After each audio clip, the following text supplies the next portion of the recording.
a pleasant good evening, everyone. We're preparing for this evening's class. This evening's class is going to be streamed live on YouTube. So I just want you to have the link. That's the link to this evening's class being streamed live this evening on YouTube.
All right, a very pleasant good evening to everyone. You're very welcome to this evening's class, and I want to first acknowledge the person of His Excellency Dr. Yours. Your Excellency Dr. Yours, is very good to see you this evening. I see that your crown is growing. Dr. Charles, I know you're hiding yours different than myself. You see, all of us are hiding our crumbs. But it's good seeing everyone, Reverend Daniel and Her Excellency First Lady Jeannie Steele and all of the management team. I just want to welcome everybody to this evening's session. I'm excited about this evening's session, and I hope that you are prepared to take some copious notes This evening's session that we're going to deal with, First Lady has been pressing on me to bring this class, and I have decided, okay, my darling, I'm going to honor you and continue to honor you by bringing this class this evening. And we were looking through, I actually had a very lengthy meeting with His Excellency Dr. Ewers this morning in the wee hours. Actually, we were in conversation between the hours of 3:34 a.m. all the way until after 5 a.m. this morning. So while men sleep, other men work. And plan and strategize to change the world. As a matter of fact, Your Excellency, Dr. Ewers, I have not stopped for the day as yet. I have not had the privilege of stopping. I actually wanted to go back and get some rest, but I haven't stopped yet. And my wife just brought me my tea, and I says, darling, the class of Steele is about to start. And I haven't even had my lunch for the day because I've been in meetings continually. Your Excellency, Dr. Yours, don't drink your water and all of these things in front of me at a time like this and make me, you know what, let me sip my tea. I'm just going to sip my tea. I'm not noticing you guys. All right. Come on, give me a little wave of hands so I know you guys are ready for this evening's class. Yeah, well done. All right, let's get into it. Those that don't have cameras, it's unfortunate that YouTube can't see you, but you're welcome to be amongst us this evening. Let's jump right into this evening's class. The title of this evening's class is Commitment. And without any further ado, I'm just going to start sharing my screen and jump right into it while I give a little bit of background in today's class pertaining to why we are looking at this subject, commitment. We've looked at so many different subjects in the class of Steele. We've covered from integrity to relationship to family to the brain to the mind to working with others to leadership to development to protocol to diplomacy. We've covered so many topics. And one of the things that I think is important is commitment. And commitment is really, really critical and key. But I'm going to jump into the class because if I start to share with you, I would be telling you what is going to be in my slides. So let's jump straight into the slides this evening. The title is Commitment. Welcome to the class of Steele, the decade of success. 10 years from now, I will still say, welcome to the class of Steele, the decade of success. And somebody that heard me saying that 20 years ago is going to say, Dr. Steele, why do you keep saying the decade?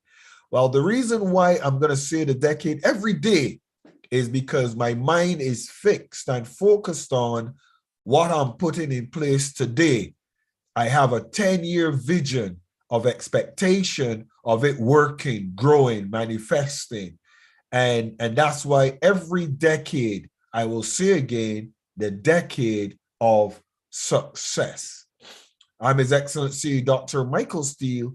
I'm the founder and CEO of the class of Steele, and with me, First Lady, Her Excellency Jeannie Steele, and my management team. We are the family that makes things happen. Commitment. Commitment. The quality of a person's life is in direct proportion to their commitment to excellence, regardless of their chosen field of endeavor. That's an important point, an important note. As a matter of fact, if you have a genuine look at that statement alone, it can give you a lot of food for thought. The quality of a person's life, the quality of your life, the quality of my life, the quality of our lives are dependent in direct proportion to our commitment to excellence, regardless of whatever we're doing. How do you view excellence? How do you view what you do? How do you look at it? Are you a person that just goes through the motions of what you're doing, or is it something that is done with a focused dedication and commitment that you're unwavering? You will hear people come and sharing and talking and maybe pushing you back or telling you no or yes or it's not a good idea or it's a bad idea. But what is your commitment to excellence? In the class of Steele, I always say to others, anytime you see me write the class of Steele with a capital E, that E is actually for excellence. That's what I say to everyone. The E in the class of Steele at the end is for excellence. Those of you who know me, His Excellency Dr. Yours, your Bishop Dr. Charles, all of you in the class of Steele would know one thing. I try in as much as possible to maintain a level of excellence. I carry myself with excellence. I try my best. And equally, the presentations that we do, we create an environment of excellence. His Excellency, Dr. Yours is so close to us that how he carries himself, how he dresses, we carry ourselves with excellence wherever we go. Why? Because we never know who's watching us or who's going to look at us or who wants to use that particular video of us for a recommendation. Hey, I want to show you a man. Look at this video. That's the man. Dr. Charles, I'm beating you this evening because I'm seeing you in a t-shirt sitting in front of me when you know better. You know better, Dr. Charles, and I'm going to knock you. You know better. I say to you, when you're coming to the class of Steele, you dress accordingly. You dress professional. You look good. Because when individuals point at you on the video, they will say, oh, that well-dressed man right there. Do you think I feel comfortable dressing up like this and then I see individuals sitting down in t-shirts all relaxed and chilled up like, oh yeah, well, just come on, Dr. Charles. Commitment to excellence all the time. Even if you call me in the middle of the night and you want to have a Zoom meeting with me, I make sure that I dress appropriately all the time. I am committed to excellence. Now let's look at commitment. Commitment is defined as the act of binding yourself to a course of action. Commitment is a personal decision, whether at work or at home, our lives, totally. It's a root. It rests on three main ideas. There are three main ideas: giving the best of oneself, going the extra mile, and not abandoning the situation you find yourself in. This is interesting. This is interesting.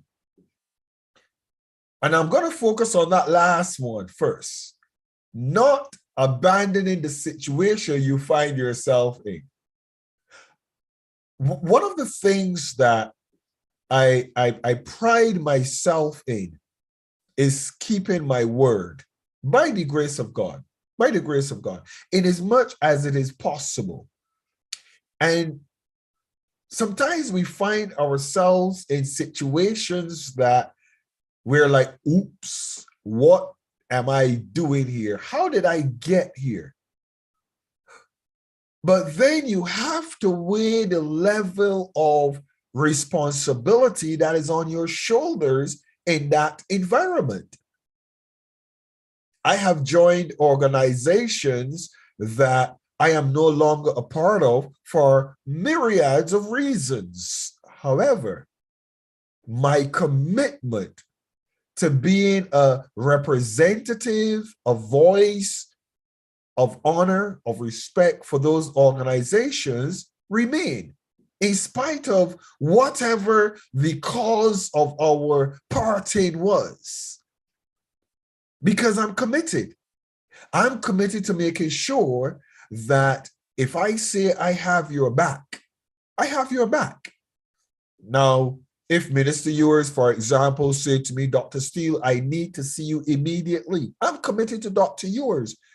And whatever it takes, I have to find my way to Birmingham, and I will. I don't care what it takes. If I have to start running, Your Excellency, Dr. Yours, I will start running. And somebody say, he's a madman. And I will say, no, I will tom lifts, I will catch the train, the bus, whatever it takes to get to you, however long it takes.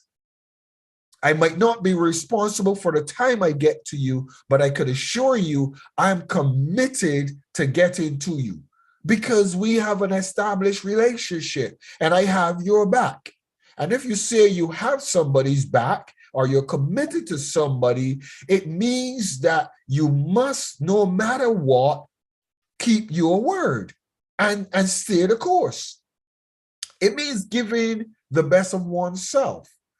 I want to equally say a pleasant good evening to His Royal Majesty, Edwin Madu. Your Majesty, pleasant good evening to you. You're welcome to this evening's class. So we are committed to giving the best of ourselves. Some people shortchange others. They don't want to give the best. They shortchange others.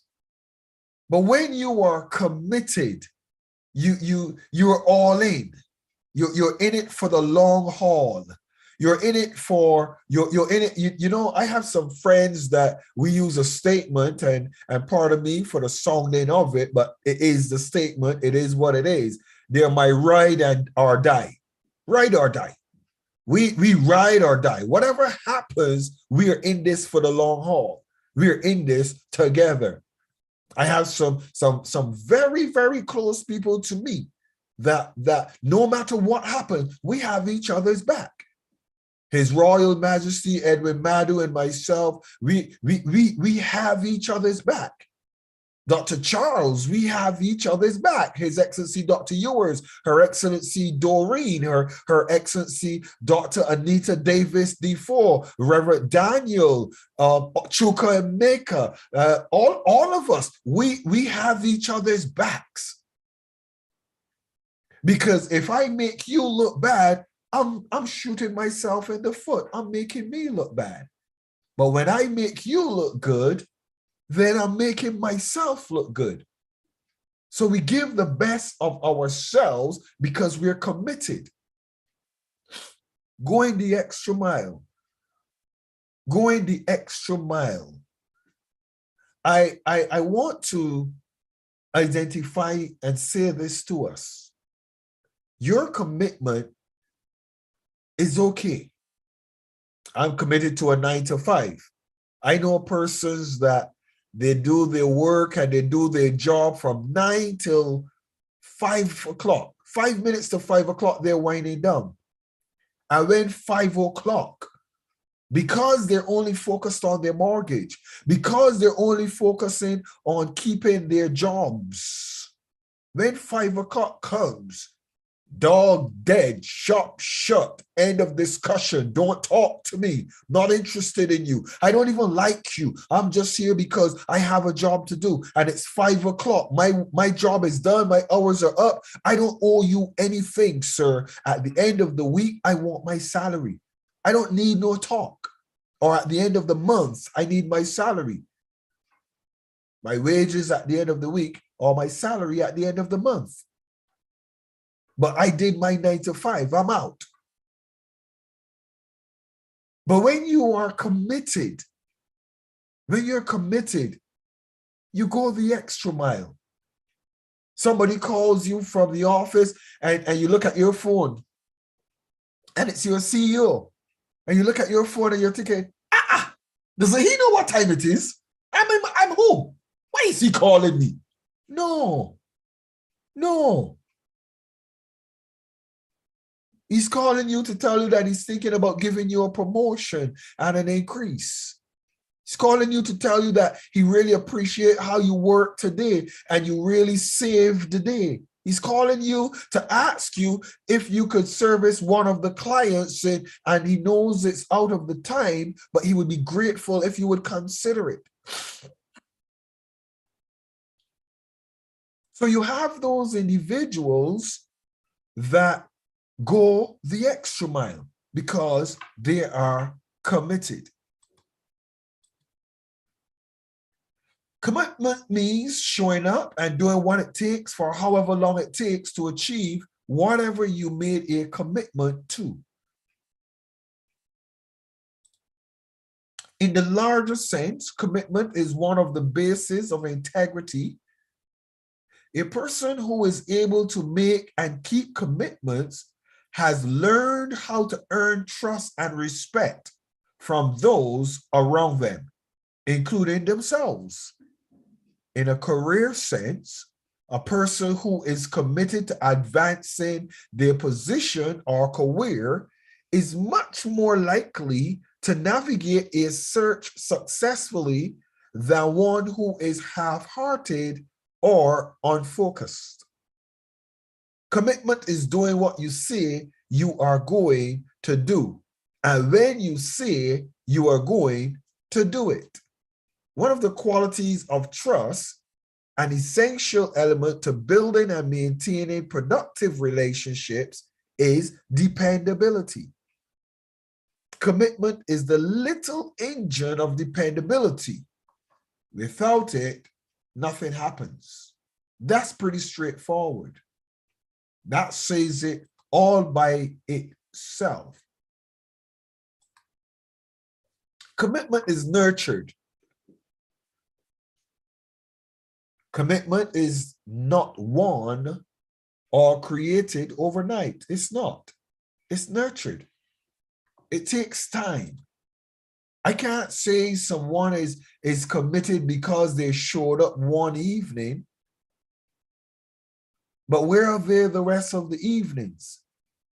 I can't say someone is committed if they say they are going to do A, B, C, and they did A and stopped at B and C. So commitment is not really something that you just go and tell somebody, oh, Dr. Steele, I'm very committed. That's fine. Don't tell me, show me. I have a bishop that says, Dr. Steele, don't tell me you're a good artist, show me the finished work. And every time I deliver my project, he says, Dr. Steele, I just want to tell you, you are a good artist. You are committed to your skill. You're committed to your craft.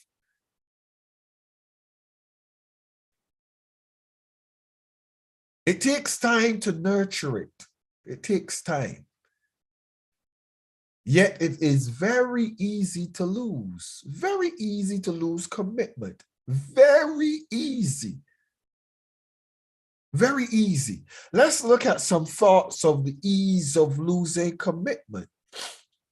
Because somebody saying the wrong word. I could say the wrong word as a mentor, as a teacher in your hearing, and there are some people that will say, huh? Did you hear what he just said? I'm sorry. I'm sorry. No. No. He cannot say that and have me sitting here and I'm going to stay with him or her or them. No. Did you hear what my boss said to me? You heard what he told me? Nope, not coming to work tomorrow. I'm done. I had enough of this. It's easy to lose it. Easy. It takes focus, dedication, commitment, hard work, grit. It even takes reassuring yourself that you're doing the right thing sometimes. But it is going to take a lot of work, hard work. I'm in trouble to some degree. Let me give you a little bit of dialogue and discussion. The class of Steele is a huge commitment. It's a huge one. As a matter of fact, it consumes me. But pleasurably so, might I add. Because I look at a finished product in my eyes and in my mind while I'm painting what you might see as a chaotic drawing. I see such a beautiful artistic piece that is designed and built. But the journey and the pieces and the splashes on the paper look a bit chaotic right now. And sometimes when I get up and I look at the pieces, I put my hand in my head and I go, okay, but I'm committed. I'm committed to saying, okay, I need to add some paint here and I need to add some shine here and some gloss there. I'm committed. Are you committed to what you're doing? Are you committed to your family? Are you committed to your children? Are you committed? Are you committed to your vision to succeed in a particular area, a sport? Are you committed to learning to play golf better and decide no matter what it takes, I'm gonna learn how to hit this ball and don't let this putt swing when I'm striking? I love golf. Not played golf for a long while. My last play I was 18 handicap. 18 handicap, not bad. 18 on a 9-hole. 18 handicap, not bad. But you ask yourself a question. Are you going to keep practicing when you get frustrated and you hit the ball in the sand or in the water, or you have to start over? How are you going to maintain it? Are you committed? Commitment is based on trust, and trust is like a glass. Once it is broken, it is very difficult to put it back together again without the cracks showing. How many of you have relationships and friendships that you were committed to and the glass dropped?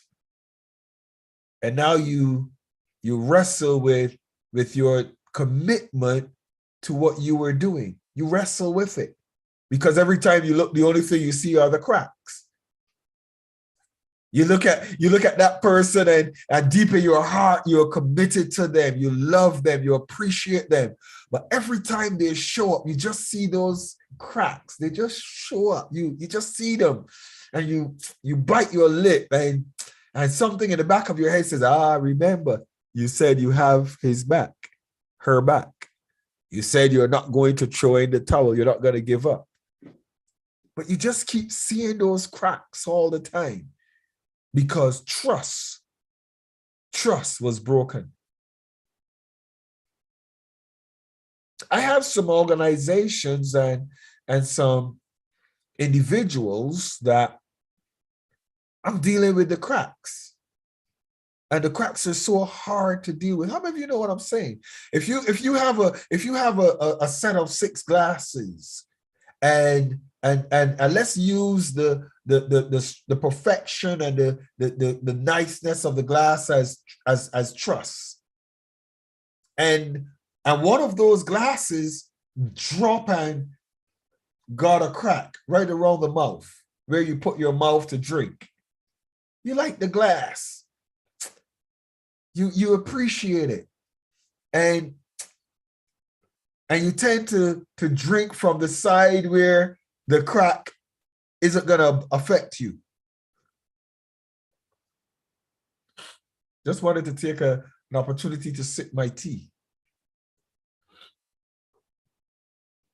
Or you have your favorite cup and while it dropped into the sink or the dishwasher, it got a little chip. 2 things happen. Every time you look at that cup, you're going to see one or the other thing. Either you're going to see that tiny little chip, tiny slight little imperfection because it got touched while it was in the sink among the other things. Or you're going to see the words, coolest dad. Can you see that? Coolest dad. That's what's on my cup. Coolest dad. My son bought that for me. Even if the handle drop off of that cup, I will just have to drink it with cold liquids because that's a gift, and that's from my son. But you have some people and persons around you that if you see a chip, the only thing you see is the chip that annoys you. Trust is like that. I'm giving you all of this depth of scenario because I want you to understand when you're not committed and trust is broken, every time you show up, if your relationship is not strong enough with that person, they're going to see that little crack in the glass, that fault. Let's look at causes for non-engagement. A lot of times persons don't commit and there's a non-engagement. So let's look at it through the eyes of our organizational structure. Remember, there are many different things that you can be committed to: your personal life, your family, your business, an organization that you're a part of, your country. You can be committed to your country. You can be committed to your government. You can be committed to initiatives. Oh, I didn't even see that.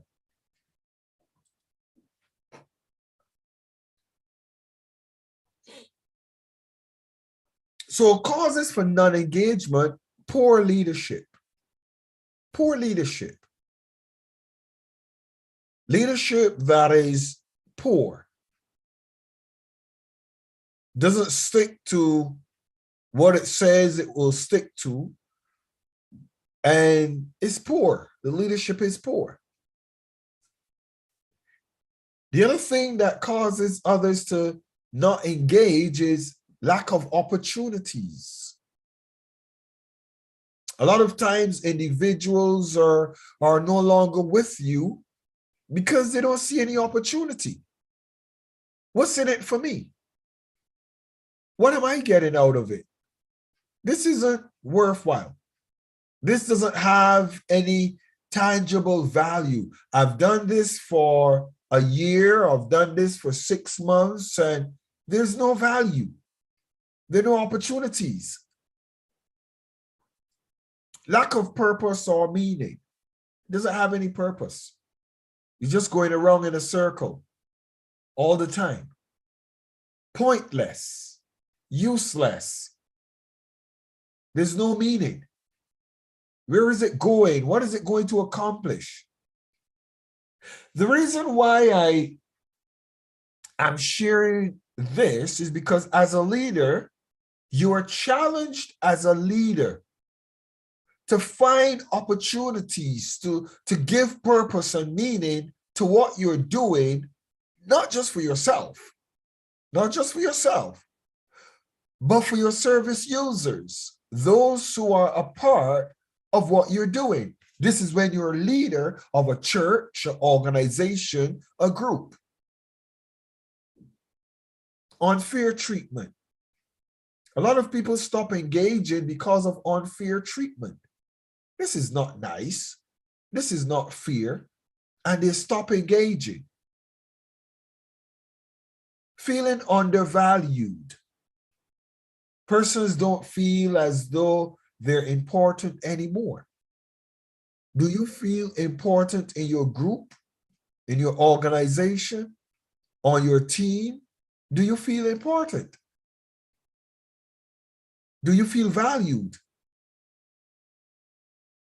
Or do you, as the head of an organization, do you look at those individuals that are in your organization and do you make them feel valued? Do you acknowledge them, identify them, support them, endorse what they're doing? Do you make them feel valued or valuable? Lack of open communication. I like the class of Steele and our management team. We talk openly.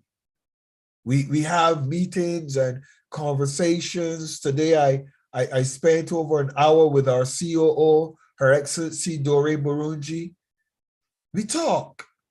we have very close and open communication. Then there's a lack of organization. Why do individuals not show up? Why don't they engage? Because of lack of organization, disorganized. 1 minute you're going to start at 5 o'clock, and then it starts at 5:30. Then you starting at 6 o'clock. Then you decide, oh, let's start at 4:30. Let's start at, and it's not organized. There's no structure. Persons show up and you're the head and you're not ready. You're not there. You're not ready. 1 minute the Zoom is up and running, and the next minute you didn't pay for your subscription. And because you didn't pay for your subscription, your Zoom is turned off and you can't do your classes or you can't do your meeting. Or 1 minute you have an engagement that you're not able to be there. No organization, not organized at all. You set appointments for 1 hour and then you don't keep your appointments. Not organized.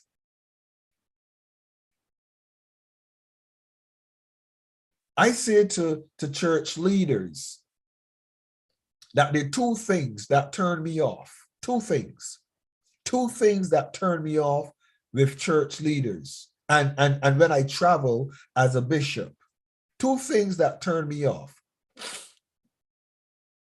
Somebody that has me in a hotel and tell me, I'm going to pick you up. Church starts at 9 o'clock and I'm going to pick you up at 8:45.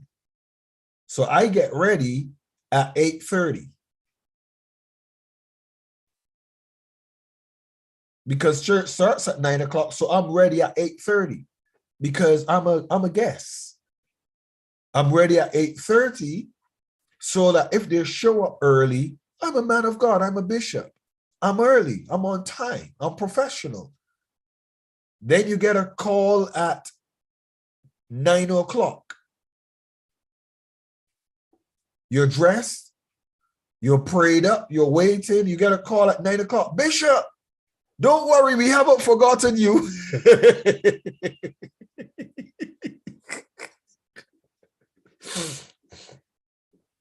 And I says, please, Bishop, what is wrong?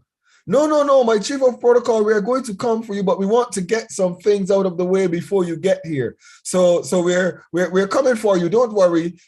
Just hold on. We're coming for you. Okay.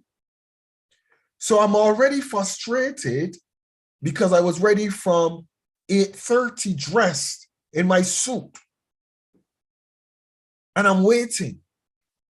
And it's now 9 o'clock, and you're now calling me. You didn't call all the time and apologize for not being there for quarter to. You're now calling me and telling me, don't worry, Bishop, we haven't forgotten you. Come on, I'm talking to some of us.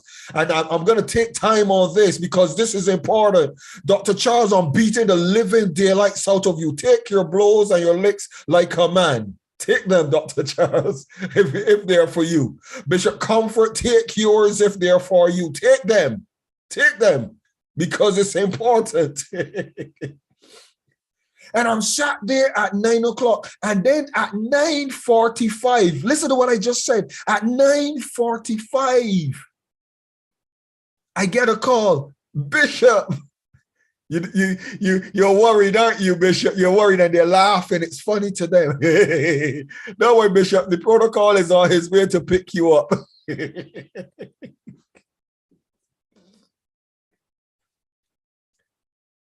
And the protocol gets for me about 10 o'clock. When I was told they're picking me up at 9:45. And then when I show up, they say to me, Bishop, you have 45 minutes. I said, I know. And I said, my 45 minutes started at 9:30. 9:30, my 45 minutes would have started. I was expected to be starting to minister at 9:30. So 9:30 and 45 minutes puts me at 10:15. And I call him and I whisper, I says, come here. I said, listen to me. This is an embarrassment and I'm very uncomfortable because I'm wrestling with integrity and I'm wrestling with some things. I'm telling you the honest truth, man of God. And I smile. I keep a smile on my face. Everybody sees me smiling. But trust me, I do not like individuals or ministries where you go and somebody says, oh, it's the leading of the Spirit of God. So then worship goes on for another hour and a half while I am there. So I got there about a little after 10 o'clock. And now it's 11:30. I'm talking to you for a reason. Disorganized. I'm talking to you for a reason.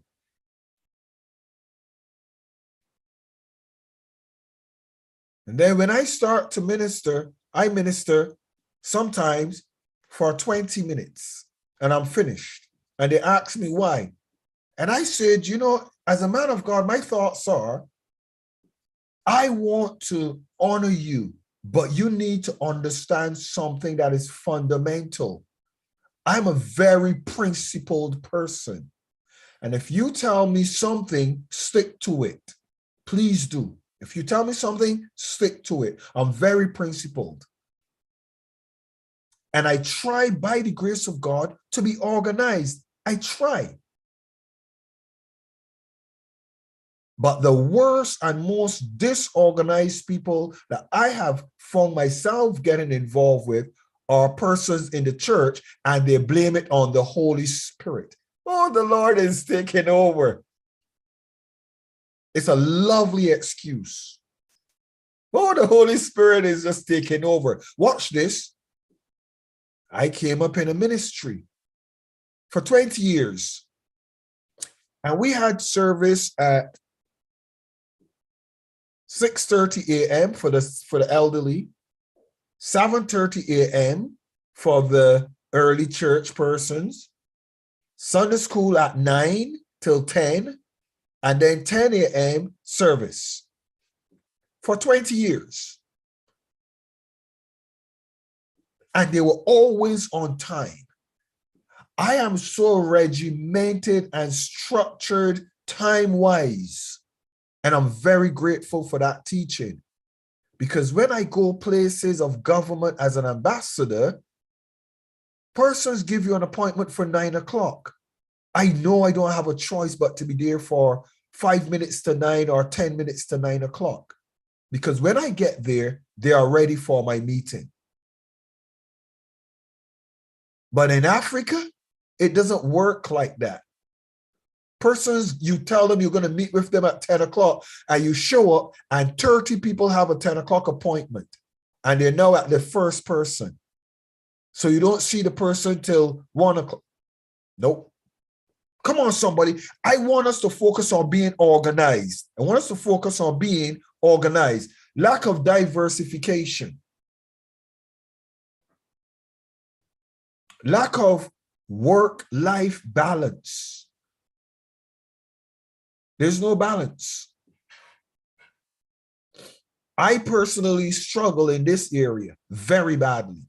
I will be very transparent with you. I struggle in this area, work-life balance, very badly. And there's a reason why I struggle. Because my office is in the house. I work from home with my family. And I find that I work extremely long unsociable hours.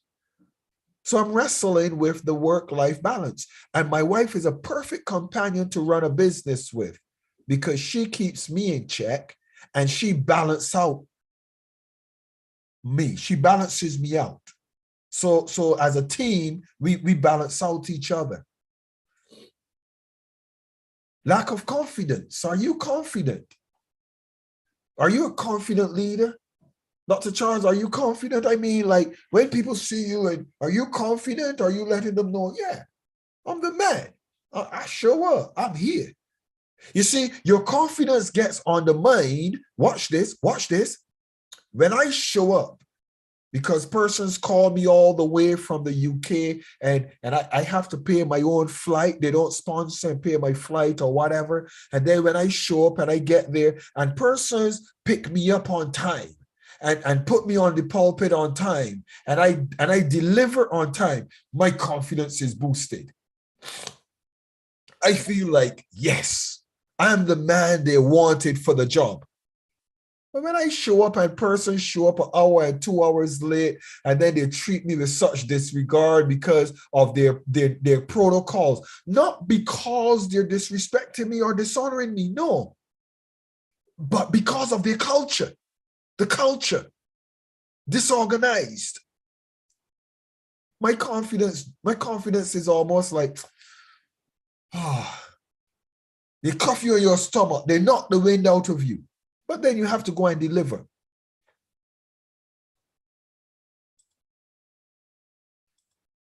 Importance of commitment. Commitment transforms a promise into reality. When a person is committed, a promise they make is transformed into a reality. It takes many forms. And it is essential that organizational strategies retain the right people for the right reasons. Commitment is the most important factor after a person's culture. Watch this, watch this, watch this, watch this. I don't even know why the First Lady put that there, but I'm going to break it down. Commitment is the most important factor after a person's culture. When I go to Africa, I am accustomed now to the culture. So I don't get infuriated. I just roll with the punches because I am accustomed to the culture. So I kind of mellowed out.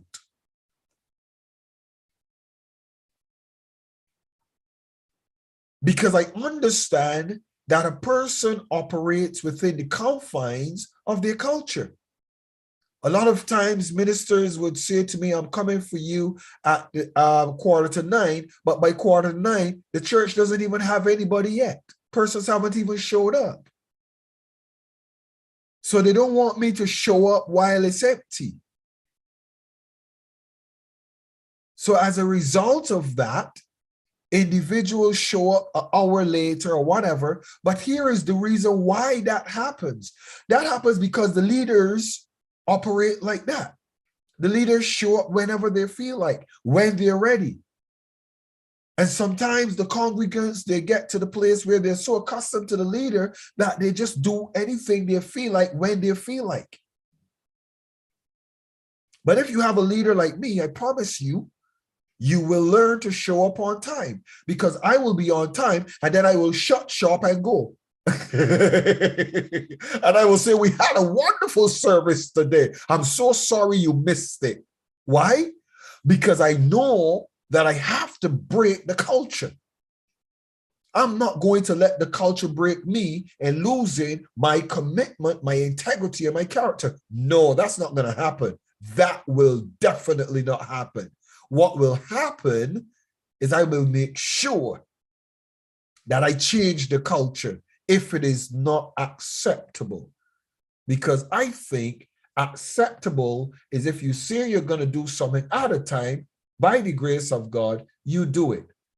I have lost commitment to individuals and organizations because they lack the ability to deliver what they say they will deliver when they say they will deliver it. And equally, what happens is when you have individuals in your circle that you're dependent on and they're unreliable, it reflects on you.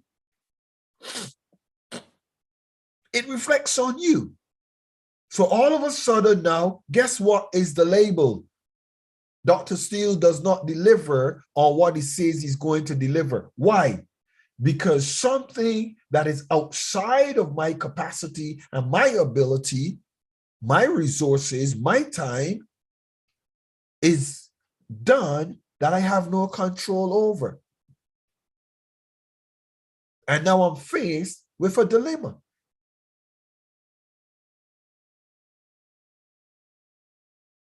It builds a person's motivation and confidence to engage in the new behaviors required by change.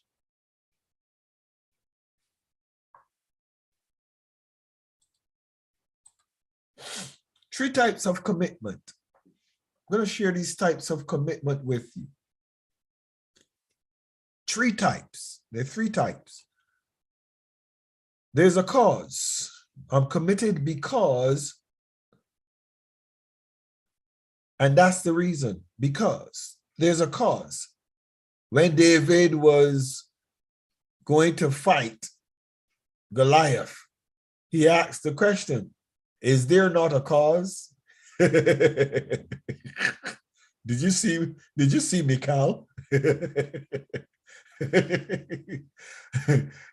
Any person who kills Goliath will have my daughter Michal in marriage. And I heard David said, is there not a cause? But Goliath is huge. Goliath is big. Is there not a cause? I'm committed to killing Goliath because there's a cause. What is your cause that keeps you committed? There must be a cause. The other one is there's a challenge. There's a challenge.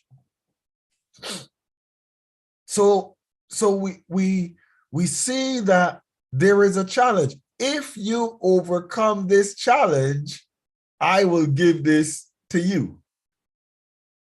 There's a cause for it, but there is a challenge. So you're committed to the challenge. You're committed to get it done. You're committed to finishing it. You're committed to working it out. You're committed to finishing what you started because there's a challenge. And then the people, then the whole army of Israel, the people of Israel, everybody, all of the people of the nations will know your name, will know your fame. Because of people. Some people do things because of others. They're committed because others are a part of what they're doing. And they're motivated by people. How many of you know that if I come to the class of Steele and only one person is here for me to teach the class of Steele, I will teach the class of Steele with integrity, with passion, with poise, with the same zeal and zest as if there were 10,000 people. Why? Because I'm not committed because of people. I'm committed because there is a cause for the class of Steele. There's a cause. And I'm committed because it's actually a very good challenge. I love the challenge. How many of you do things sometimes because you like the challenge? Come on, wave at me. You like a challenge, you know? Somebody says, oh, you can't ever do that. You will never get that done. And you say, ooh, baby, challenge on. Ooh, baby. And you find somebody say to you, you get what doctorate? What doctorate are you going to do? You struggle to get your bachelor's, you struggle to get your master's, and now you're talking about doctorate. What are you talking about? You don't have the patience, you don't have the ability, the time. Hey, and you go home and you beat yourself. How could he say this about me? Huh? How oh, I'm gonna show him. I'm gonna show him. And everybody sees you beating the books. They see you doing the studying. They see you in the library researching. They see you making calls and writing and taking notes. Why? Because you have taken the challenge and you say, I guarantee myself that I'm gonna win this one. I'm committed to getting this doctorate. Why? Because I'm gonna win this challenge. Let's break down these dynamics. Let's break them down. People are committed to a cause. Let's break it down. They give their life meaning by working to further something in which they believe strongly. Causes may be based on religious principles, ethical standards, or environmental issues. Humans are the only animals in the animal kingdom that may voluntarily sacrifice their own lives for a set of values, such as national freedom. People gain a sense of virtue from pursuing noble ends. I love the class of Steele youth. Love it, love it. I absolutely love it. Saturdays for me and Her Excellency Dr. Comfort, His Excellency Dr. Ewers, and the class of Steele team, Saturdays for us is a time of cause, a time of pursuing something that just hearing individuals testifying that it has been a help to them, it has been a blessing to them, it has caused them to recognize something that they recognized before. It's a noble cause for me, what we do on Saturdays for the class of Steele Youth. It's a noble cause, and I love it. It's a cause and it's a challenge, and it's also for the people of the nations who are able to engage what we do.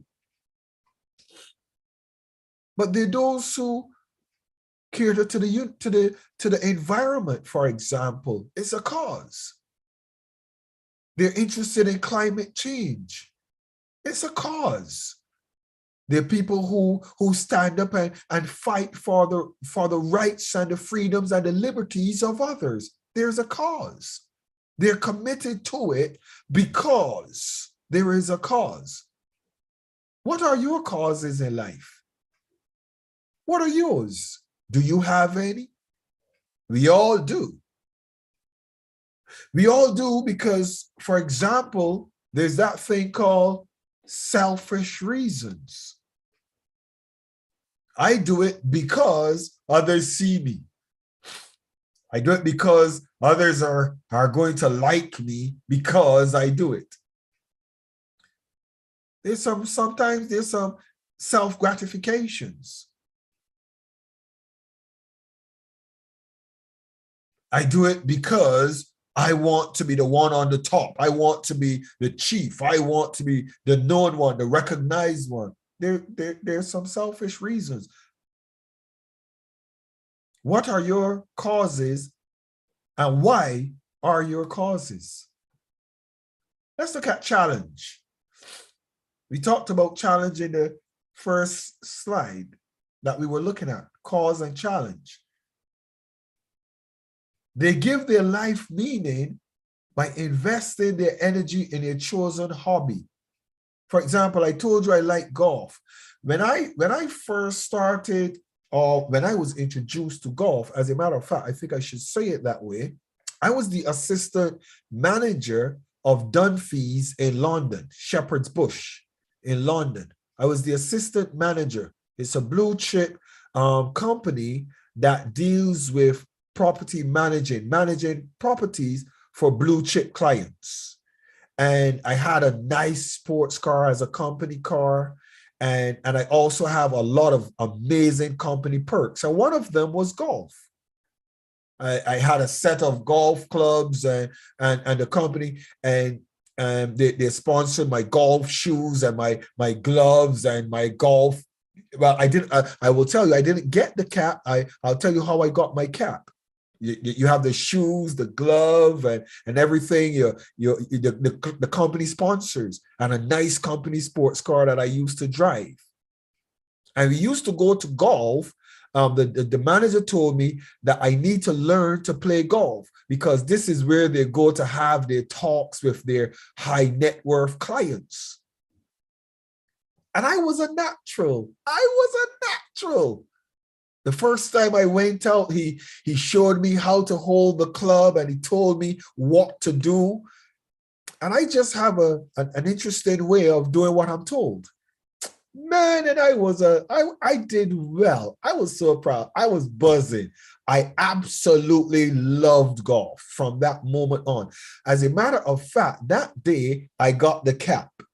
That's the first day, and I got the cap because they took us out as a team and they were teaching us how to play golf and breaking us in. Me that was new to golf and the others who were already there. And that day I took the cap. But there's a challenge to golf. It's difficult. Challenges may be physical, like climbing a mountain, athletic, like tennis, intellectual, like chess or bridge. And I also play chess. I can be very competitive in chess as well. Love chess. I never played bridge. Don't know how to play bridge. Artistic, like painting or music and so forth. Humans voluntarily spend their time in self-development to improve their competence in their chosen field of endeavor. People gain a sense of achievement from their progress. You need a challenge. But challenges will test your commitment. How committed are you to perfecting your challenge, your hobby, what you're doing, what you like? How committed are you to perfecting it? And then, of course, we talked about people. The other aspect is people. People are committed to people. They give their life meaning by being an important person to special others. They act in a reliable, dependable way to friends, spouses, family, a team, to neighbors. Some gain a sense of belonging from their identification with significant others. My wife. My wife and Josh are two people that I dedicate my life. I put my life on the gallows if necessary for my family. The class of Steele, you guys, I recognize that the level of commitment it takes and the level of respect and honor and trust that you've placed in me as a mentor. I'm committed. I have to be. I'm committed to the point where I have to find new content. I have to prepare myself to be in good health. I have to prepare myself to make sure that I can broadcast and I can be here for you on time. I have to show commitment to you. I must be reliable. To my team, I'm a member of the Ethos team. If you go on the Ethos Asset website, ethosasset.com, I'm a part of the team. I'm a non-executive director for the company, and I'm a valuable part of the team. I'm committed to the people in the team. They expect from me to deliver things, and I have to. So I'm an intricate part of a team. I'm a part of the Leaders Without Borders Development Center team. They have an expectation of me. I have to deliver because I'm a team player. Are you a team player? Do you have a team that you're a team player? And are you committed to your team? There's something that I will tell you about commitment that is made, and if it is just that, then it's empty promises. It says, unless commitment is made, there are only promises and hopes, but no plans. Peter F. Drucker. If you don't make a commitment to what you're doing, there are only hopes and not plans. With that, I'm going to stop. The time is now 9 minutes past the hour of 8. And I'm going to go into the other aspects of commitment when we pick this up on Wednesday. So with that being said, thank you so very much to listening to that first section of commitment today. And I hope that it has added value to you. And the time is now 10 minutes past the hour of 8. And I'm going to jump straight into the discussion session of this evening's class. And the first person that I will call on for open discussion is I will dare to say Professor Dr. Charles Onyekyi. Dr. Charles, please give your comments on today's session, please. Yeah. Good evening, Your Excellency, Dr. Michael Steele. Good evening. Her Excellency Junior Steele. His Excellency Donald U.S. Your Excellency, the Royal Majesty. I welcome every one of us.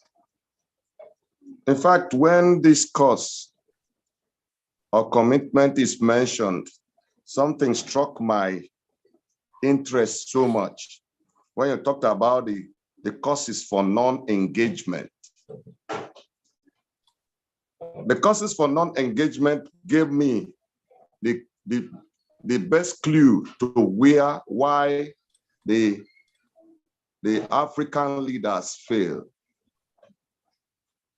For instance, in my country, Nigeria, right now, the people from my area are talking about Biafra agitation. And we know that we can peacefully coexist if there is a good leadership.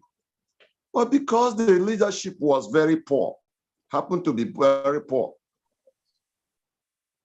and lopsided appointments and the rest of the things they do,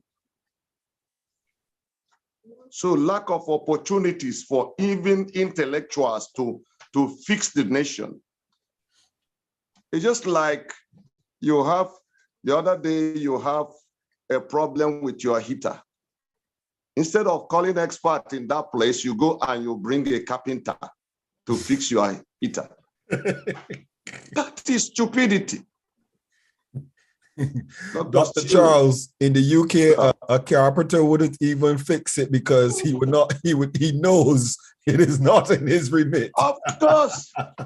Could you imagine in my country where a medical doctor was made a minister of education, an architect, minister of health, architect, minister of health.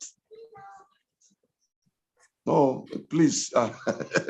So, sir, when and that is lack of opportunity. What can an architect do in medicine? And then lack of purpose, If the purpose of a thing is not known, abuse is inevitable. So most of the people in the leadership echelon does not know the purpose of leadership. So abuse of leadership is inevitable. And of course, you talk about unfair treatment. If everybody is treated fair, no one will be going for agitation of his own personal nation. Then lack of open communication. When your government goes to borrow money that is not needed, they didn't consult financial experts, just go and borrow money. And the same money, you discovered that there are some people that embezzled money. Even the ones that we are recovered was not accounted for. So that is a problem. Then I know, I got it for sure that when you are feeling undervalued, there is no way you can give your best. For instance, if I have come to the class of Steele and every time you start shouting on me, you are a dunce, you are a dunce, you are a dunce. Believe me, Your Excellency, do you know what I will do? I will keep back what I have. And the dog answers what you name it. So being undervalued will not give you an opportunity. For instance, if you see somebody that has a doctorate degree, you will give him a low rank in the office and bring somebody that just has a first degree and make him a managing director. What do you think that somebody that has doctorate will do? Even if you give your boss that has a first degree and you have a doctorate, he will not understand. And what we call inferiority complex will make him begin to even persecute you. Like my people, they will speak in what we call pidgin English. He say, "Shebi, you think say you know too much? Or you teach me now, make I see for this office." So this kind of a thing is what makes things not to work. Lack of open communication, and then disorganization. Disorganization, like you said, sir, I must tell you the truth because I'm very honest. We are struggling in that. And I remember what you said. Sometimes disorganization can be because of environment. Like you talked about dressing professionally. You are in UK and you have around 10 degrees Celsius or -2. But here we have 35 to 40. If I put on suit here in order to look professionally, I might be crazy because I will be overheating myself. So sometimes conditions and sometimes as well, the attitude we give to things and the attitude to the people we are ministering to. Well, you made a very, very strong point. And my wife has been telling me that in church. If you fix a service for 9 o'clock and somebody shows up by 10:30 and see the church being locked up, he asks what? Say, we have finished the service. And it's a very wonderful thing. The next time, the person will try to show up on time. And actually, mercy has become our greatest undoing sometimes in this.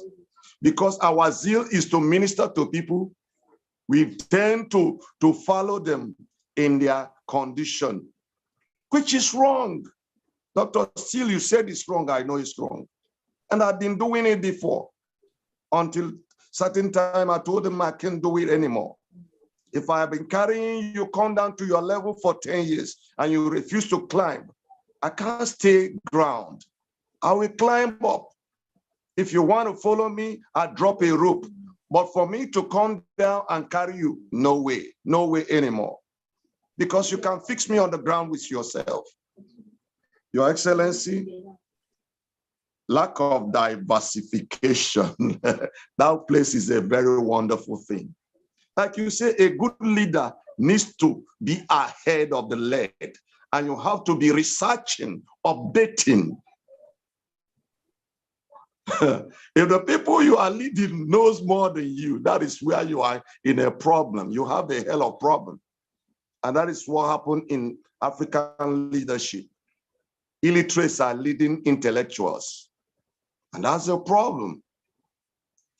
And lack of work-life balance. I think that is the cause of what we call executive stress.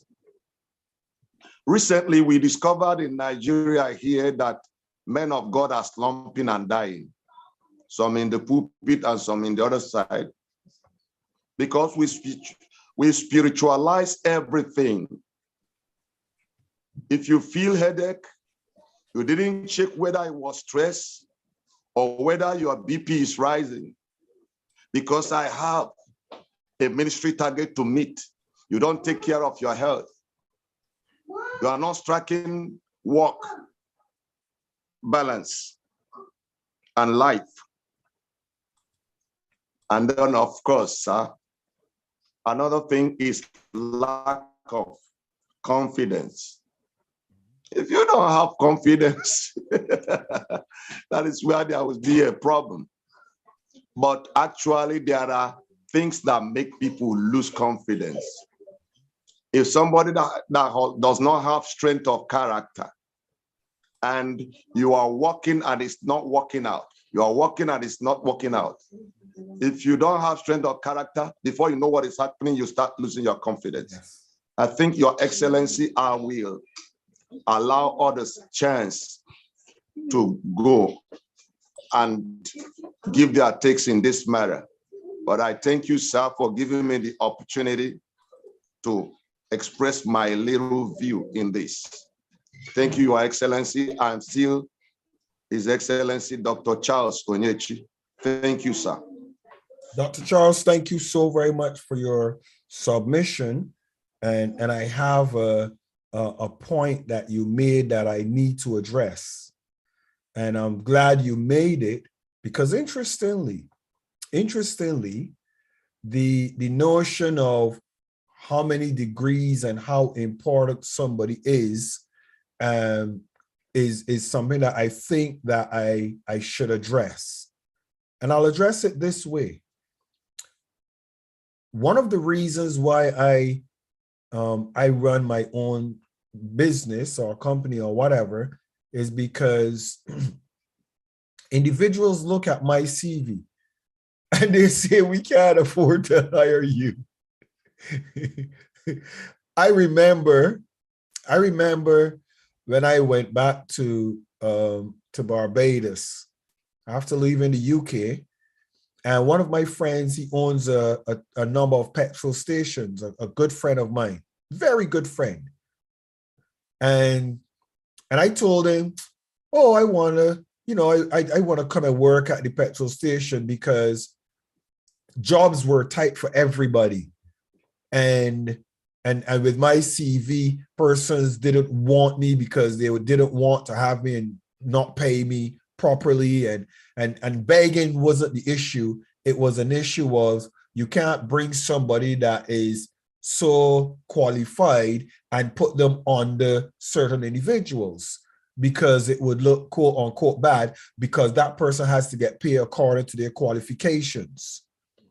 Anyway, nonetheless, I told him that I would work with him. He says, Mike, I prefer to help you and watch your back than you come and work for me, Mike. Mike, no. I says, what do you mean? And the job that I took was security and cleaning the gas station. I was the security and cleaning the gas station. And I even got into trouble and had people hating me because the boss would be outside.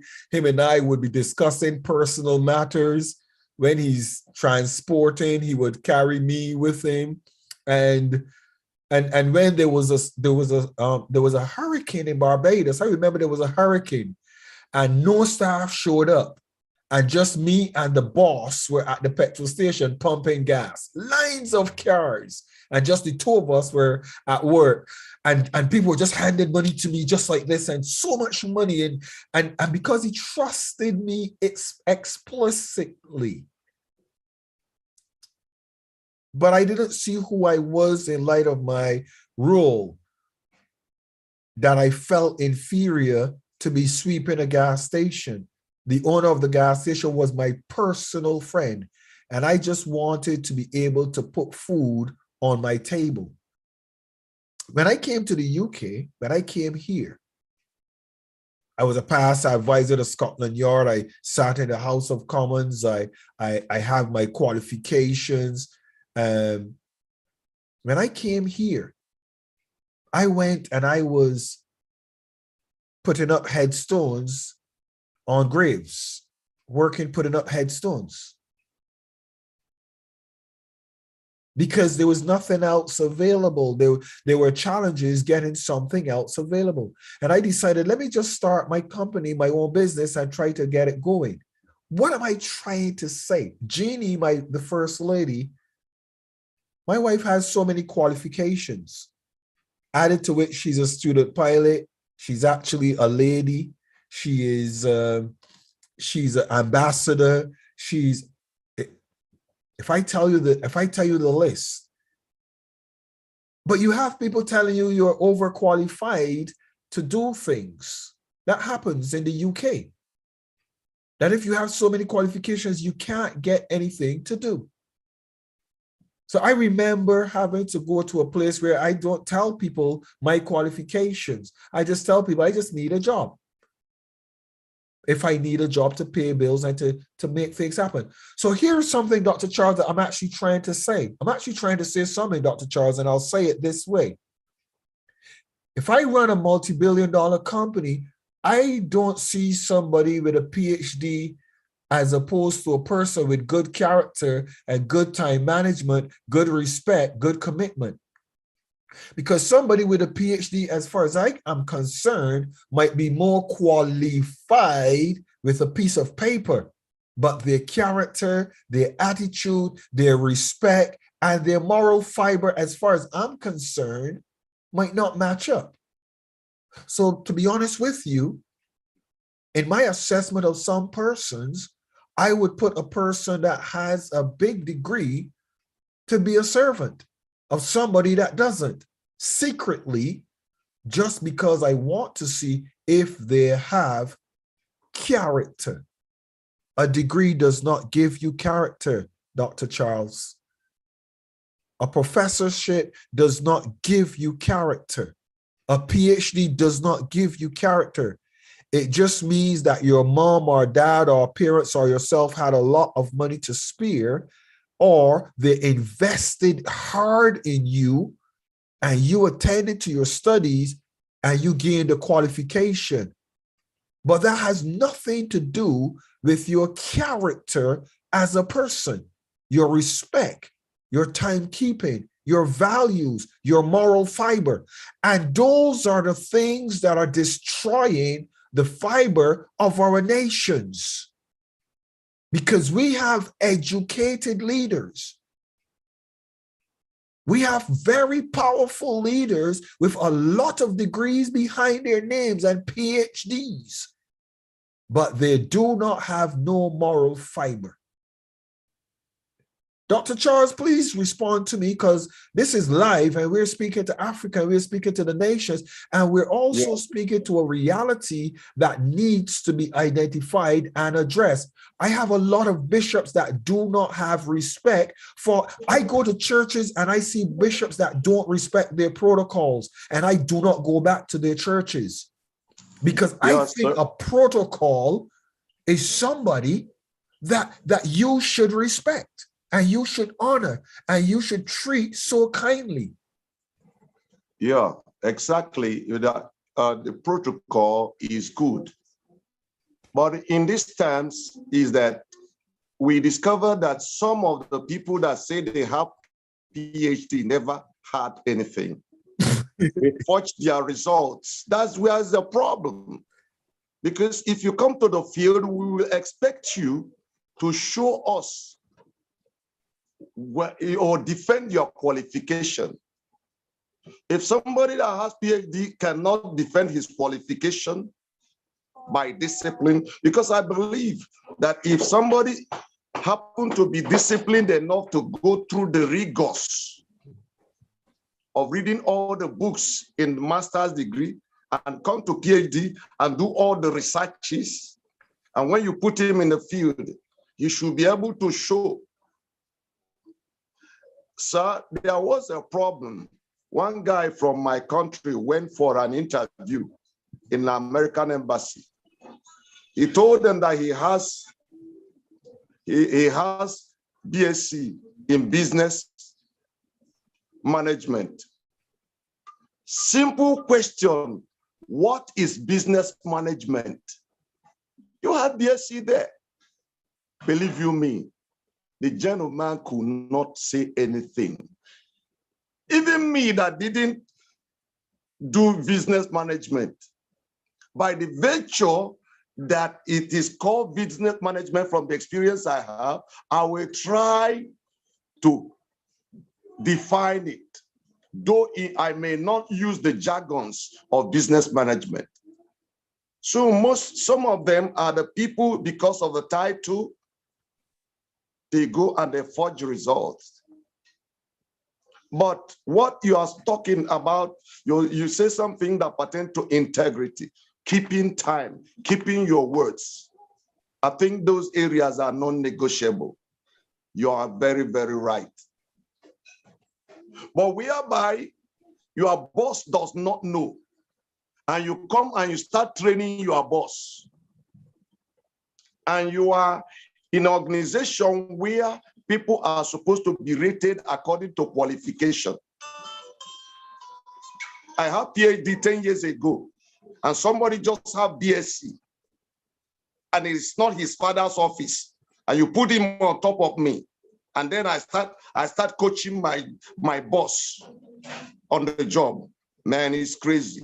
It's not done anywhere in the Western world. It is only done in Africa. And when this kind of thing is being done, how do you think Africa will grow up? Because some cabals has just hijacked power. And if you are from my village, you are a boss automatically. So, please, we are talking to the whole world, but really we need to correct things. Because I believe if all these our leaders are on class of Steele and they see this, they will know better and they will do better. If they want to, because there is a definition of an adder, a type of snake. He said it closes its ear so that you will not hear the voice of a snake charmer. So I believe they will not hear something contrary to their own self-opinion. They are self-opinionated. And that makes them fail. And even when you are telling them you are failing, they will start clamping down on you. They will give you one name, enemy of state. And you will wonder, you that wants to put things straight, and somebody who is destroying the state, which one is the enemy of state? May God help us in Africa. And I know we will get there. Like you said, that you want to raise people that will affect the leadership. Until then, things will be put in the right place. Square pegs in square holes, and round pegs in round holes. Thank you, Your Excellency. Dr. Charles, I'm going to have a debate with you one of these days. You're very passionate and you're very poised and positioned. And I think that one of these days, I want us to have a Friday night powwow. His Excellency Donald Yours knows about the Friday night when he put me in so many problems and challenges. But I think you need to go on a Friday night powwow if you are wanting to get into office. I hear your passion and desire for office, but there's some help that you need that I'll give to you. Bishop Dr. Comfort Adu, please, you've been with us and share your thoughts on this evening's class. Thank you so very much, Professor Dr. Charles. Thank you for your submissions. Your Excellency Dr. Comfort Adu, please. Good evening, ma. Good evening, Your Excellency, Bishop Dr. Michael Steele. Thank you for putting me on. And I take this opportunity to greet the First Lady, who is so indefatigable in her doings, and the Chief of Protocol, His Excellency, Bishop Dr. Donald U.S., and then His Excellency Dr. Charles Onichi, and all the excellencies in the house. And in the absence of the CEO, I would like to have to talk to her after this meeting. It's a long time. Well, in leadership, so many things come to play. And I was just wondering when you were talking on challenges and opportunities, and the time and then the commitments, blah, blah, blah. Well, for one to deliver in a ministry, when I talk of ministry, I mean in an office where you have been placed, the number one thing that should come into your mind, just as you were saying, David said that, isn't it a cause? You have an opportunity. There may be some reasons which you might not even know, but the mere opportunity that you have had, you have to make your presence be felt. You have to put so many things in place that some time to come when you are not there, people will look for you because of what you have in you. You have to look at it as a challenge. And you also have to look at it that this place or this opportunity that I have been given, I must not leave it without a story behind me. When I talk of things like this, I can never regret being part of our union who put up a body for the workers, I mean the civil workers, and then a mouthpiece for them, and then also a power front for between them and the government.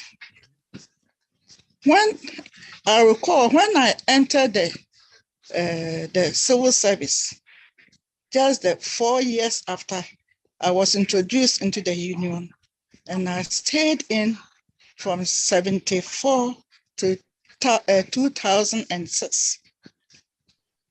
I entered without much knowledge about organization, but I made it a point that I will always learn, put myself up to learn, so that I'll reach a position where I can stand on my own and then do things which initially I was not able to do. Because of time, let me just bring one or two things. I remember I was so shy, and I didn't want that situation to clamp me down. I had fellow executives who were so poised, having one lady among them to push me forward. So I used that as a strength. And I was able to stand and speak before governments and oppositions. Let it pass. There was a time, around that time I was a regional treasurer, and I had no knowledge about accounting. But the effort I put into it, and when we allowed the auditors to come and audit us, they saw that I was doing far too well than other organizations. So they asked me whether I have been in accounting school. I said no. And they were so enthused about my way that they introduced the Canadian charter to me, and then they taught me a whole lot of things. So I held on to this as one of my strengths. And I used it to forge ahead in the union. In the union, during those times, if you are not a chairman of a region, you'll not be given a platform to be a plenary chairperson. By the grace of God, because I was forceful, I took it as a career. I was able to take up on plenary sessions as a chair and other things. Then I looked forward. We wanted to be in the national front. My quest to be in the national front, despite my abilities and everything, other people used, as Dr. Charles was saying, wrong pegs in the square holes. They use their other knowledge and things to push us off. So I lost an election I will never forget in the year 1990 for the national treasurership. But I wasn't perturbed. I made up my mind that still I'll get it. And even in my dream, the Lord revealed to me. I don't want to talk about that. But what I want to say is that when you are given a position, look at this as a challenge, and that will help you to forge ahead.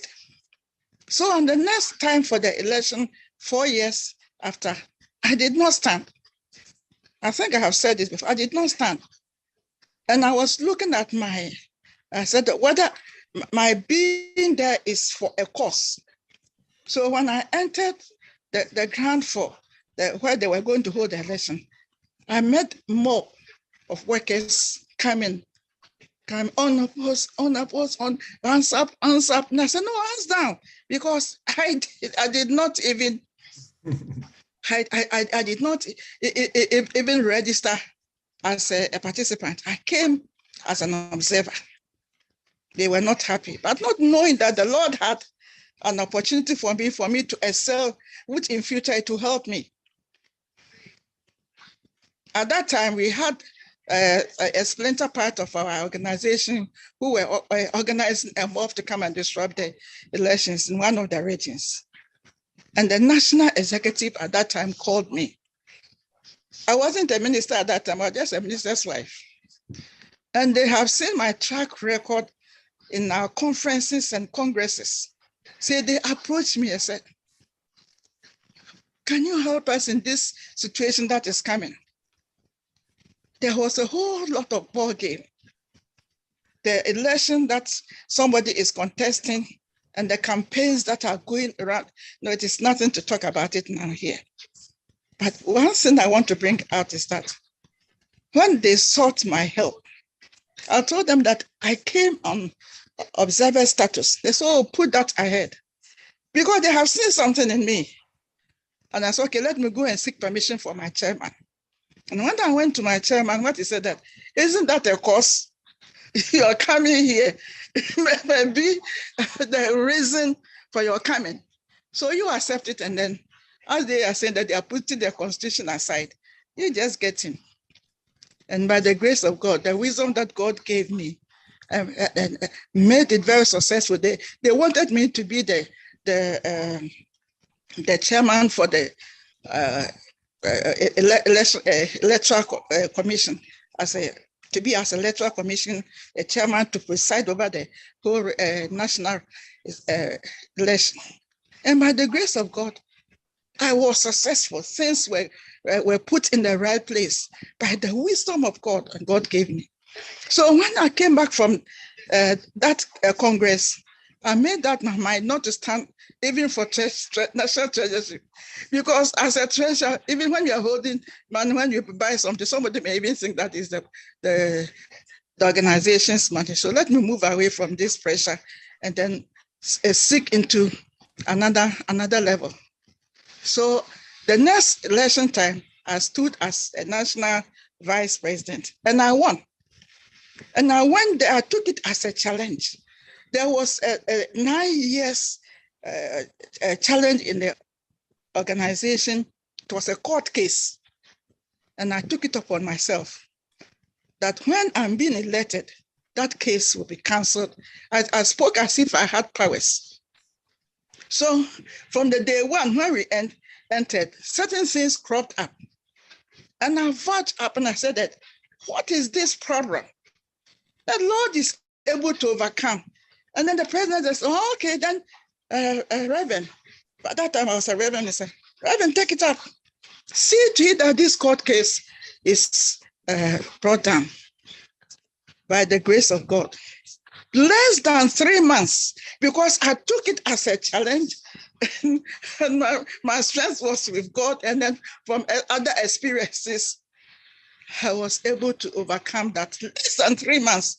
For even the lawyer on the case, who had been on the case for 9 years, to call in and then embarrass us all by blaming me and then insulting me that I have. No, we didn't know that was what was coming from him. So we had those days, we have a landline, and we put it on speaker for all the executives to hear what the lawyer was to tell us, not knowing that he was into to embarrass me and then to disgrace me and insult me, that I want the whole world to know that I'm not a lawyer and I have been able to win a case. And I told him straightforward that it is not a matter of that. It is a matter of urgency. And I look at on the Lord's advice and the Lord who helped me to overcome this. so that there will be peace and then tranquility, and then the organization can move forward. I tell you, it wasn't an easy task. So what I was confronted when I met the people who were agitating, but because when I took it as a challenge, and I saw that it was the reason why I'm there, and I saw that I have to commit myself so that at the end of the day, I'll be successful. The Lord rewarded me for that. So it is something that one has to look on to be in a good leadership front. And to talk about time, yes, it is true. We call it African time, and it shouldn't be that. That thing has to be scraped off. We have to think ahead of time. If you have an appointment for 9 o'clock, make it your mind that it is 8. If you have an appointment for 7 o'clock, make it a point that it is 6. I mean, we know that there are natural things that crops up that makes it impossible for us to meet deadline. That is transportation, that is traffic, that is this, that is that. But if we look at the rewards that we will have after, and we look at this as you were saying, professionals, and we must work to it, then we must remove all these bottlenecks and impediments in our way by trying to, if you wake up 5, then wake up 4. If you don't have a vehicle, arrange with some drivers nearby. If you know that there's always traffic on the road, this time what I do is that sometimes when I'm searching for this public transport, I have 3 platforms on my phone. I have Bolt, I have InDrive, and I have Uber. So I'll be calling all the 3. And one of the phones I have even everyone there. So the one that will pick up and I see the amount of money that is lower, and then also the time. Most often I use the time, because these people, they'll be canceling. Even when they say they are coming, they will cancel when they see that the money is low. Then as soon as the car comes and I start, and I tell them I'm late. I'm running after time. So make sure you use a route that is convenient and no traffic. I will just be shouting on the driver till the driver makes it. You understand? So as a leader, these are the things that make you professional. Your time, your commitment, your understanding that you are there for a purpose. And if you want people to see you as a different person, I remember when I left the scene as a national vice president, they used to call me. Even to the time that I was sick last year, they wanted to call the old guys, they are what they call us, to meet, and then they tap up from us some of the lessons that we can give and our experiences. On this note, I don't want to go further, but I'm so happy about this topic, and I think I've even had remembrance of other things, and I also looked at that certain things that I have to iron out and I have to press on to polish up and then make me more professional than who I am. On this note, I say thank you, Your Excellency, for bringing up this topic, and thank you for all the excellencies in the house. Your contribution are so awesome and fantastic. I am Her Excellency Bishop Dr. Comfort Drusla Edu from Ghana. Thank you so much. Come on, let's celebrate our mother. Come on, let me explain let me tell you what we are celebrating. Let me tell you, you see, as a mentor, you see something different than I see, because I'm the mentor, and I see something. Let me tell you what I see. I see mommy, she's a widow. She's so much inside. And the class of Steele gives her an opportunity to get it out there, to articulate it, to look at, this is what I need to change. This is why I got here. And there are so many aha moments. There's so many moments of excitement, and there's so much passion for the class. I sit and I enjoy listening to your stories. With time, your eloquence and your sequencing and putting things together, that will come, but that's irrelevant. You are our mother. You are a wisdom saint. And I think the right word that we use for our elders is wisdom saints. I'm a young man. And when I listen to how you got there, the journey that it took you, but you got there, there are others that are going to listen to you that are in Africa right now, and they need to hear you.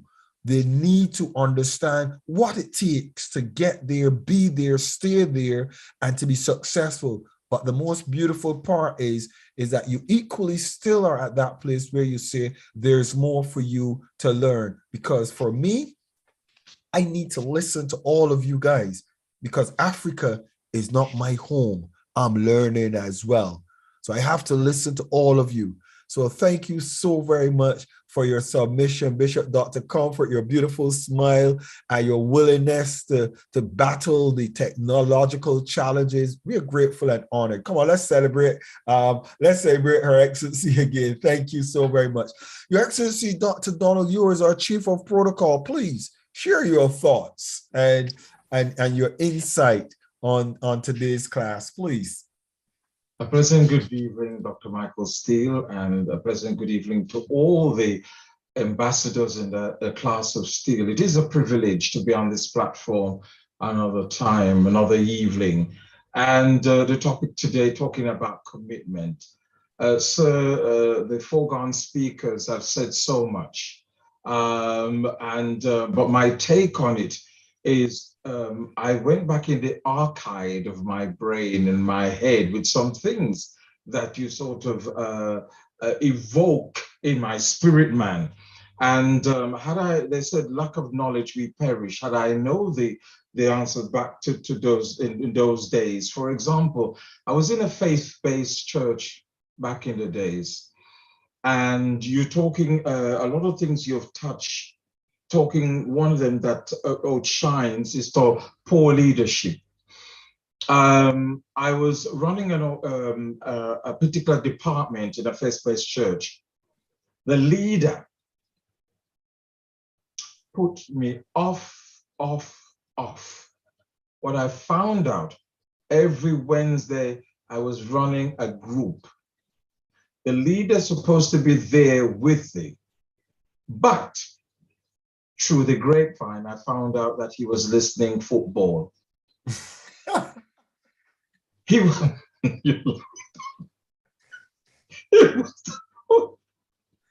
Bishop Dr. Michael Steele, it put me off and killed my spirit. I was not interested to do nothing after that. The challenge. And in those days, the older days, you don't challenge people in authority. You don't challenge your boss. You don't challenge your pastor. You don't challenge the bishop. You don't challenge. It's not like now how you can articulate yourself and say, why this, why that. Those days, you better shut your mouth and get on with it. But I'm just saying, in poor leadership, sometimes you got people who are working with you, and because of their behavior, because of their timing, I wouldn't even bother touch time. I'm one of the main person like yourself. I'm not going to fight with you, Bishop Steele, but if every class of Steele, you keep coming late, I'm not fighting with you, I'm not going to argue with you, I know what I would do. Because that's the president you set. And so in leadership, we need to set precedent. Dr. Ewers, you need to stop beating Bishop Comfort like this. She's a busy. Please stop beating Bishop Comfort. Stop beating my mommy, please. Let me deliver. And so therefore, challenges and expectation is a very vital thing. And you talked about breaking trust. That's what you do. You break my trust. My commitment that I had because of the behavior of the person and in the leadership. Oh, I can't be bothered. If he can't be bothered watching television, watching football, what am I going to be? And it's not. I'm not the CEO. I'm not the one that did that. And so because of that, you lose people. And if I go anywhere, I'm just like you, and with timing, and you catch me out once, I'm not going to argue. But I know what I know. I'm not coming back. You're not going to stay with me. And for example, 2 weeks ago, we went to a christening. They said 11 o'clock. When we went there, the church was locked up. No, that church, I won't go back there because it's off-putting. And so you may be laughing, but the reality is there's some of us that stick to protocol. There's some of us that stick to certain, expectation. And so the trust is broken. You regardless the person is, well, if they're not making any effort, why am I going to make effort? Whether you're going to take it a challenge, whether you're going to take it non-communication, whatever language you want to do. So those are the areas I want to challenge us with the poor leadership and to set protocol to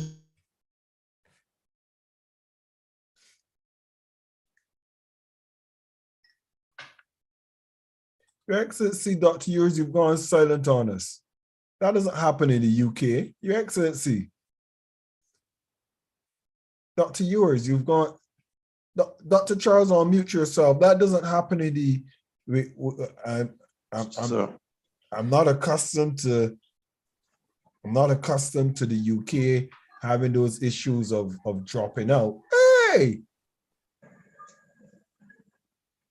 His Excellency has dropped off. I was laughing passionately because while he was talking, I was asking myself a question. There's a part of me that feels like I'm an alien sometimes. My wife actually calls me an alien. I have some friends that actually call me an alien because of some of the principles that we uphold and we keep. They want to know if you're old school, if you're a granddaddy, why are you like this, but it is unfortunate that that's just the way that we were raised. That's just the way I was raised. And I was raised with a mentor that doesn't talk to you. He mentors you. You just figure it out. Because if you show up and he doesn't smile with you or he doesn't talk with you, you've displeased him, and you go through your repertoire of what you've done and you recognize, oops, that's what I did. And you just don't do it again. And when you have a mentor for 20 plus years, and Monday, Tuesday, Wednesday, Thursday, Friday, Saturday, Sunday, Monday, Tuesday, for 20 plus years, what can you do but be, like your mentor and those that teach you? Stephen Abu, Stephen, come on, share your thoughts. The time is now 3 minutes to the hour of 9 o'clock. Stephen, share your thoughts, please. I think Dr. Yours will return shortly. Good evening, Excellency. Good evening, Stephen. Well done, sir. Good evening, yes, sir. Good evening, sir. I had issues with my network. That's why I joined late. I want to greet His Royal Excellency, Dr. Michael Steele, and Her Excellency. I've gone royal now. Come on, Stephen. I've turned into royalty as well. Yes, sir. 3 weeks ago, right, sir. So I want to appreciate the family fun time. It was really great, sir. Tonight again, we are getting on commitment, and when I came in, we were trying to discuss: is it not for a cause, and it's for a challenge, or for a challenge? And I began to view other things with the professor. I want to greet Dr. His Excellency Dr. Charles Onyechi, Professor, and Her Excellency Bishop Dr. Comfort Ado, and His Excellency Bishop Dr. Donald Yours. I want to say I've been blessed. I've gained a lot, and I'm committed to a cause. I'm committed to what I'm doing now because it's a cause or it's a challenge. It's a challenge because it's what I've seen people told me about I want to do, that I ought to surmount it to see that I'm good in their sight or even better than them and all that. So, sir, you've been straight to the point, and it's really done justice to it. And the professor was talking about the issues in Nigeria. I want to speak on Lagos. Lagos is different from other states. And there's something, the scenario about Lagos in Nigeria is that once you don't plan your time, then you get uncommitment in situations, because if you want to get from one place to Lagos, you must calculate the traffic jams, the traffic situation within the places you go. So if you're going from Surulere to Ikeja, then then because of the traffic jams from the road you're going to meet on, you're going to put like 1.5 hours. So definitely you're going to start on time. So for you to be in a ceremony by 9 a.m. in the morning, you must have started by 7 o'clock from your house to get to the place. So those things have made us in Lagos to be, up and doing, not like places like the hinterlands where the hinter states where if they want to get to a place, 5 minutes they go to it. So most of them come late to the church. And so the African time is found. But in Lagos, most of the time, you have to move. Even with your car, you can't predict the situations in the on the road, on the traffic volume and all that, and issues coming up. So it accepts Lagosians to be up and early. And Lagos State is a state where things are done in a rush, as if you must do it now, and all that. And it's people are on the go, they're on the go. They're always thinking, and it's a platform. And the thirdly is another platform where technological changes, things that come from outside, have a greater effect to be felt first in the country before other states feel it. What it means is that if there is any new change within the environment, technological environment, or something that is new coming, Lagos people actually get it before other people get it. So it's a kind of, so getting committed in a Lagos situation means like you are doing like time, spending more energy, spending more things. When our mother, Dr. Bishop, was talking of how she rose up the rank and how she got in as a member and a treasurer, and then she changed her mindset and became the vice president. It's a very, very good steps to take, but it takes time and it takes determination and commitment to the cause on which you are called for. And she said when she wanted to take the vice president position, he said she met the chairman and he told us on is it not for a cause? And when the cause came, thank God, God opened their eyes to see it. So there are things we do, we are committed to, even to our family. Is it not for a cause? Or is it not for a challenge from our in-laws to live above them? So I thank you tonight, sir. I'm very grateful. I remain Stephen Abu from Lagos. Thank you, sir.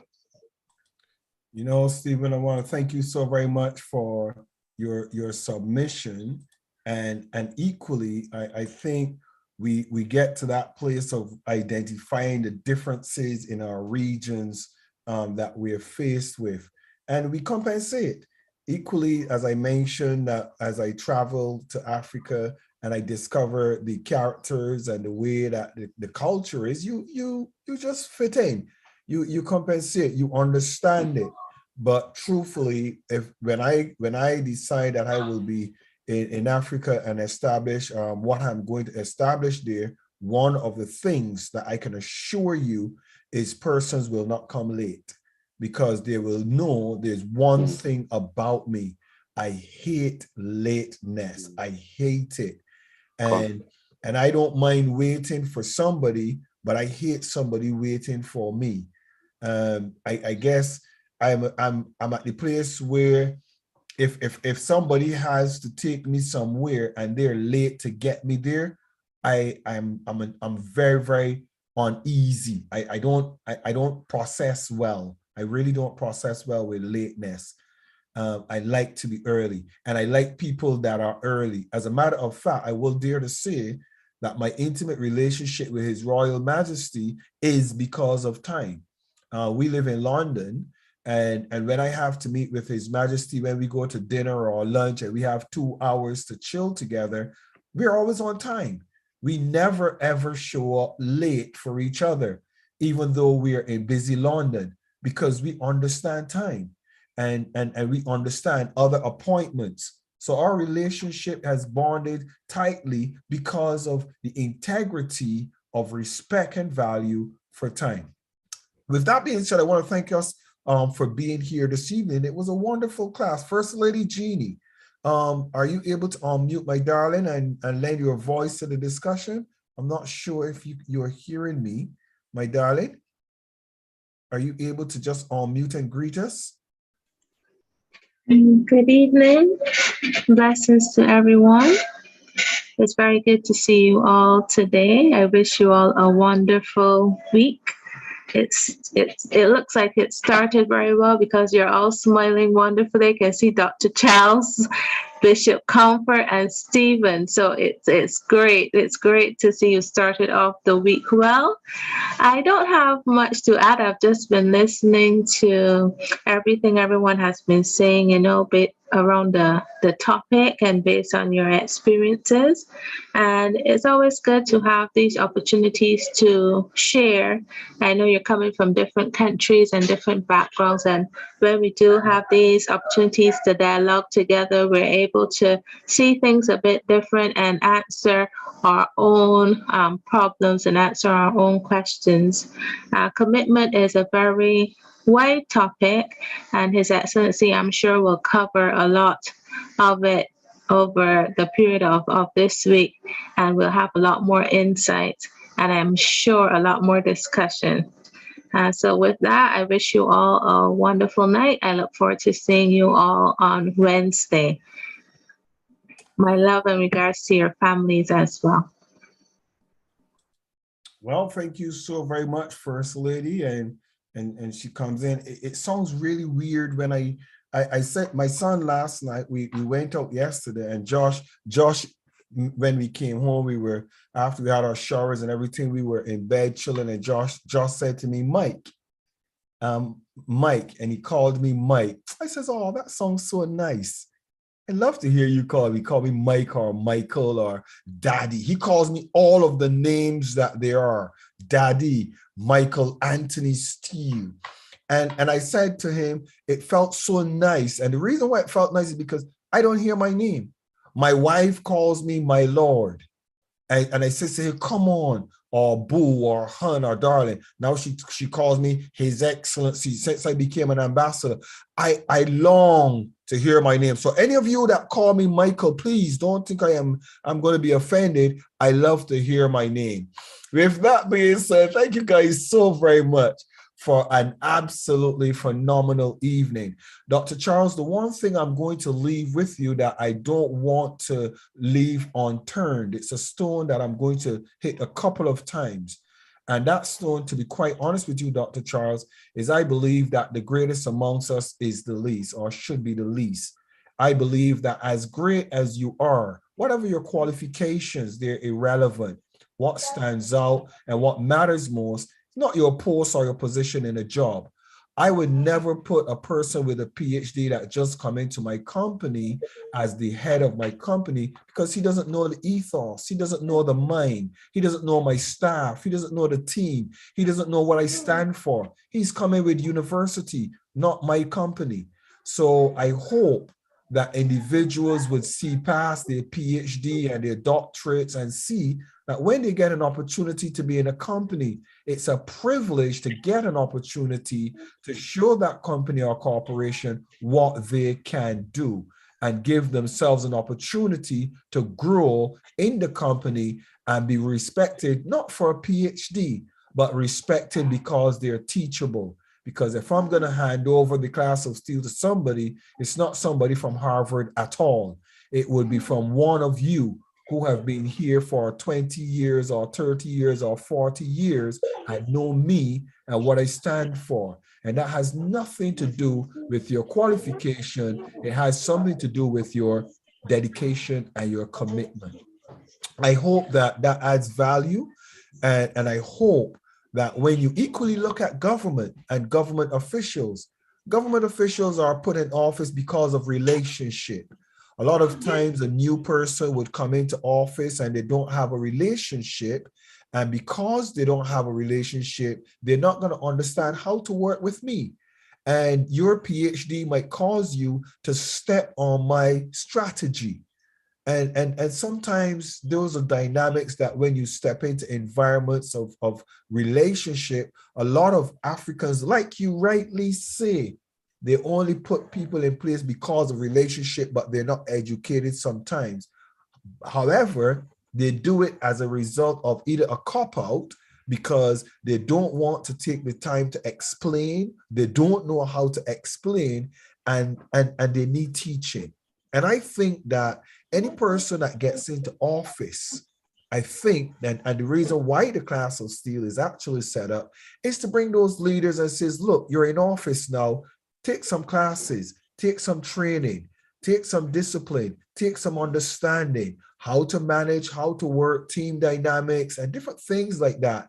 And then go and be the best you that you can be in the corporation or the government you're running. So what would I suggest to you, Dr. Charles? Lobby harder for the class of Steele to have opportunities for me to come and speak to your leaders, or for other great speakers and teachers to come and be able to speak to your leaders and let your leaders say, you know what? Part of our corporate development strategy or structure is we have a place where leaders don't have a choice but to invest in personal development.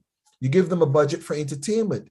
You give them a budget for all different types of things. Why can't you give them a budget for personal development and enforce that they take personal development as one of those things critical to the successful running of the administration?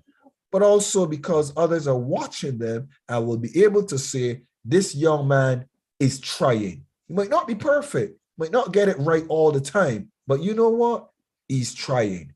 And I think that if we can get our African leaders and our global leaders into an environment where they try, they make an effort, and they get another perspective, I think it would make government running administrations a whole lot easier. And if not easier, a whole lot more acceptable by those that we are governing as leaders. With that being said, I want to appreciate all of you, First Lady Jeannie Steele, our Chief of Protocol, His Excellency Architect Oli Kola, Her Excellency Doreen Barunji, Her Excellency Dr. Anita Davis Defoe. I also want to acknowledge the person of His Royal Majesty Edwin Madu. Thank you guys.